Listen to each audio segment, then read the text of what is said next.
Another Disney Plus recent project that I'm going to review today is Lego Star Wars Rebuild the Galaxy, which is a 4 episode Lego Star Wars anime series in which Sig Gribling and his brother Dev uh, go to a temple to grab the Cram Stone. But once they do that, the entire universe gets messed up and think everything has changed. Uh, Most of the heroes of Star Wars are bad, like Rey, Jar Jar Binks, Han Solo, and C-3PO. Uh, Palpatine, Vader, Jabba the Hutt, Count Dooku, and Cad Bane are good guys. But most importantly, Death is the Sith Lord, Darth Devastator. And Sig was trying to find a way to redeem Death throughout the show and trying to remember that it's his brother. And for the third and fourth episode, it seems like it's it might happen, but he but when Devastator tries to regain his memory of his planet, it didn't feel the same way for Sig, and Devastator still a villain, though Rey doesn't support him anymore. Um, I really thought this show was honestly pretty interesting because of the premise of like these two kids that have one of them has the Force and steals an object called the Cornerstone, and then later the entire universe gets messed up where most of the heroes are evil, with exception of Leia and Luke, and and then Sig has to team up with Jedi Bob and Yessie to stop Devastator and the Sith. Um, it was a very interesting premise, and I thought the villain when the way they portray the heroes into villains, like Rey, who we saw like a dark version of her in Rise of Skywalker, but this one is like extended more as a secondary antagonist. And honestly, she was pretty.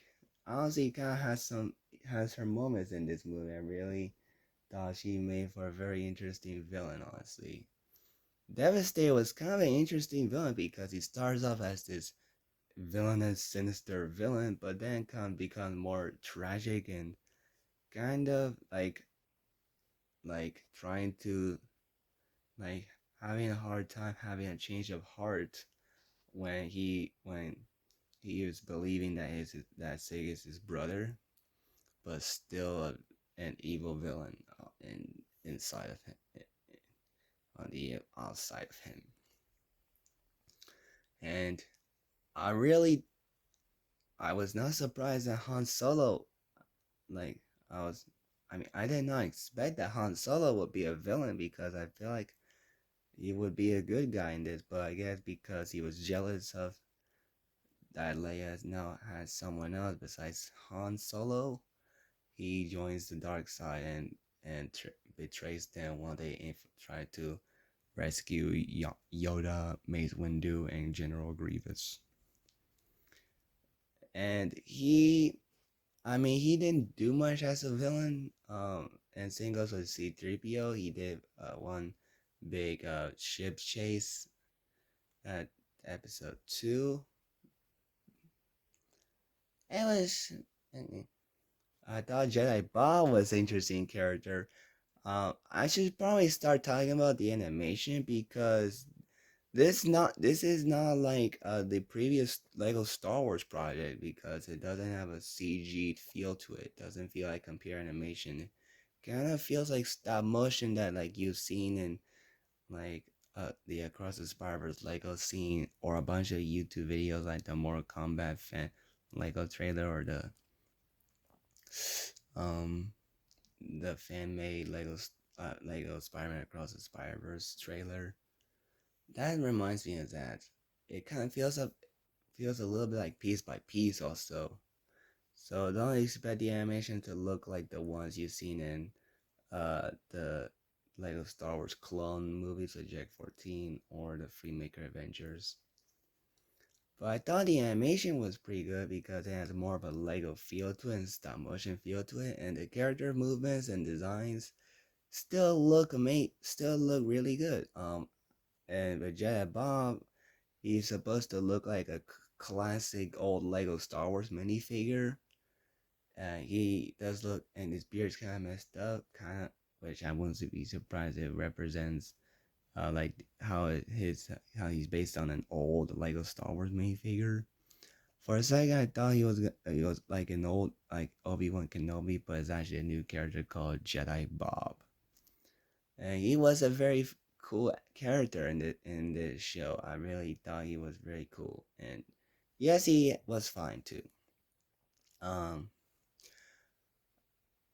and oh, and Sig was a very interesting main protagonist. Where he is like the brother who's like the younger brother of Steph, and he has the Force, and when he feels and he kind of alongside Dev responsible for the galaxy to be changed throughout the world universe, and later he has to team up with other allies to stop Devastator and bring back his world like the way it was.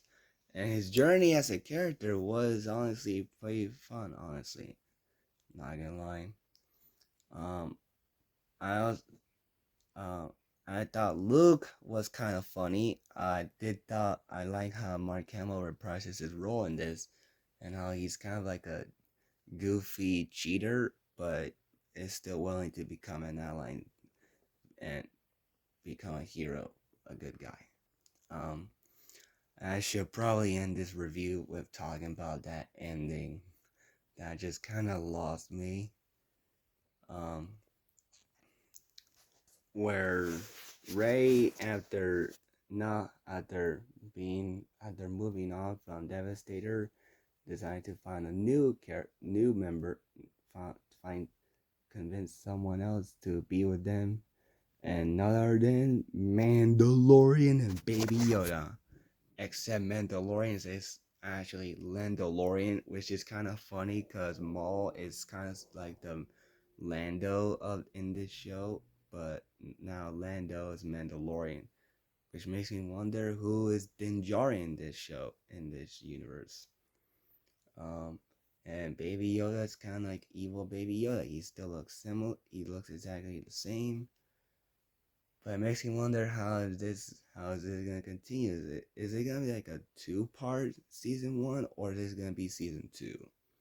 We'll see. But what an ending that was.